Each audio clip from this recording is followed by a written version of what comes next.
Good morning. It's day 129. It's the 10th day of August. It's 2:42 in the morning and 49.9 degrees. I'm gonna wake up. Okay, good morning again, folks. 4 o'clock, 46.2 degrees. Just walking away from where I camped last night over here at Whitefish Horse Camp. Pretty comfortable night. Slept good. I just processed yesterday's video and pretty much just bunked up. So, kind of my plan. I like to get to camp at or around 4, like I explained whatever a week ago or so. Usually my priorities of work are pretty set. Get my tent and bunk all squared away. Get my hole dug. Get water together if I haven't done that already. And then eat. Get into the tent. Pack up food and put that away. And then get into the tent. Process video. And usually I try and give myself just about a 7 p.m. hard bedtime. So whether I'm done processing or not, I use the word hard softly, but usually I'm pretty good about trying to go to sleep by 7. This is kind of the way that works. Today, hopefully I'll be meeting up with Jason this afternoon at some point. That's kind of the plan. I did not hear back when I texted him those 2 extraction point possibilities yesterday, so I'm hoping that's a message he received and just didn't respond to. But I'm not going to text him right now because theoretically he's in Portland or something like it. And I don't want to bother him at 4 in the morning, so I'll hike in a little bit and get over to Shelter Cove, again about 10 miles or so from where I'm waking up. And maybe shoot him a message from there. That'll be 7 in the morning, I don't know. Maybe a little after 7:30, something like that. Did run into a few people yesterday who said that the store at Shelter Cove, from which I pick up my box, which is at Shelter Cove, is open until 7. So, assuming I, receive word from Jason and assuming I'm able to get to our rendezvous point by 4, that should be plenty of time for me to just plan on leaving my box at Shelter Cove and saving that additional and redundant, unnecessary wait for the 20 miles between Shelter Cove and where I meet Jason. But we'll kind of see how it all feels once I get there and see how this day is going to treat me. So again, plan 10 miles to get to Shelter Cove. I'm not quite sure yet whether I'll even pop in or not. But from that point, another 20 miles or so to get to North Waldo, which is, as you might expect, on Waldo Lake. That's roughly, very near there is a road where that rendezvous spot is. So see if we can't get down there, somewhere around 30 miles or so. And that's all I got for now. I'm going to check back later.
Alright guys, 10:30, 63.2 degrees.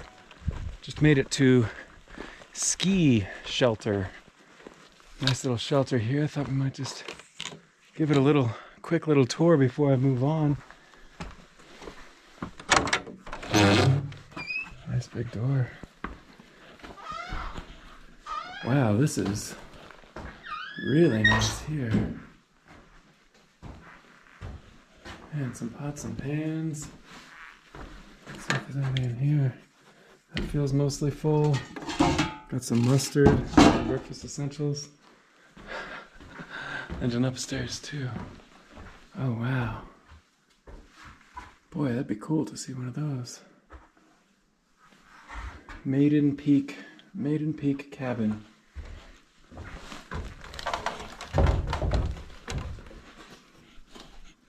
Lovely. Per usual, I'm betting it's quite a bit warmer up here. You have these big like Foot Locker chests over here. I don't really care enough to open those up. I'm not sure what's in there. Couple of little. There we go. Deck of cards, some Uno cards. Yeah. Pretty neat spot indeed. This is at mile 1915.4. Gosh, there's a little like donation envelope there that's empty. Well, I didn't take it. Yeah, alright. Well, anyways, I'll sign the book, we'll keep moving. Oh man, is there lights in here? Yeah, that's right. It was wired up with solar panels outside. You see those? Yeah, a couple solar panels. This cable goes to this LED light. Wow, real cool. All right, I'll sign this book. We'll keep moving.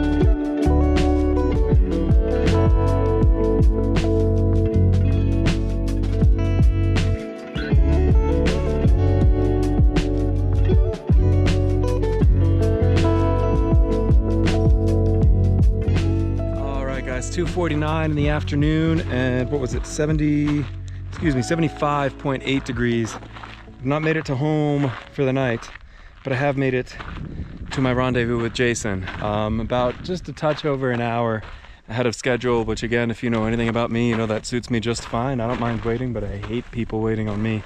I don't want to keep anyone waiting out here. So where I'm at, this is on far out, aptly named gravel road. This is PCT northbound mile 1926.6, right next to, I think it was Charlton Lake. Charleston, something like that. Charlton Lake. Yeah, definitely a pretty good day today. I mean, I'll say 31 miles, and it's not yet 3 o'clock. I'd say that's a pretty good day. Especially because I took, I mean, not any sort of like super long breaks or anything like that, but I did take a little break when I got over to whatever it was, Shelter Cove. Stopped there, had a breakfast beer and some breakfast Doritos and a breakfast It's It. I should mention this It's It. This has been one of the greatest discoveries of the entire Pacific Crest Trail for me. Coming from the East Coast, I had never heard of these It's It. That's IT''S space IT. It's It. These little ice cream sandwiches that I guess are from San Francisco, and they're absolutely out of this world. Absolutely insanely good. And I just love the heck out of them. My goodness, they're tasty. I actually first found out about them from Kathy up in Tahoe, when me and a big old team of hikers stayed with Kathy up in South Lake Tahoe. And she put me hip to them anyways. A lot of the other hikers were hip before I was, but you know, that's just the way that works. It's It. What an amazing ice cream sandwich. Anyway, so that was part of my breakfast. That was 10 miles in, back at Shelter Cove. And as I've mentioned a few times already, I had mailed myself a resupply box to Shelter Cove. But with the plan being what it is, with Jason coming out and everything else, I decided just to leave that box at Shelter Cove. It looks like they're open until 7 p.m. today. So hopefully if Jason's here at 4, we should be able to scoot down there, no troubles at all. And as I was getting ready to, well, actually I was thinking about it all morning and part of the day yesterday, but I decided while I was at Shelter Cove, maybe I'll just ask him if I can basically like dump all of my stuff. So basically this next 20 miles of the day upon leaving Shelter Cove has pretty much been a slack pack. I left pretty much all my gear back there, my entire kitchen, sleeping bag, I mean, most of my stuff, my electronics, my ditty bag and all that. I did bring, you know, the usual slack pack stuff, so some snacks, my puffy, my rain gear, water filter, water bottles, and toilet, and that's almost just about it. Yeah, so I've been flying, man. I think my average was like 3.4 miles an hour moving speed, which is pretty good. I'm pretty happy with that. But I think this is going to be about it for the day. I don't think I'm going to check back in. I mean, we'll see what Jason wants to do. I'm definitely pretty hungry. I'm hoping he's hungry. I know he's probably totally wiped after flying out. But we'll kind of see what the rest of the day shapes up like. I wouldn't be surprised if this is going to be my final check-in of the day. And just as a final note, I wanted to mention that I finished the book Braiding Sweetgrass. I thought it was really, really, really exciting. And I'm really happy that I checked it out on trail. I don't know if it would have hit me quite as much if I had been home reading it. I think again, sort of like the opened up emotionality, if you will, of being on trail. At least for me, I always feel extra emotional on trail, and so I think it just kind of hit nice. Really, really a cool book. I'd recommend it, man. Braiding Sweetgrass, really cool book. Yeah, with that, I'm just gonna hang tight. I'm gonna find a shady spot to sit down here, pop a message off to Jason, and I will talk to you guys likely just tomorrow. But yeah, I'll talk to you later.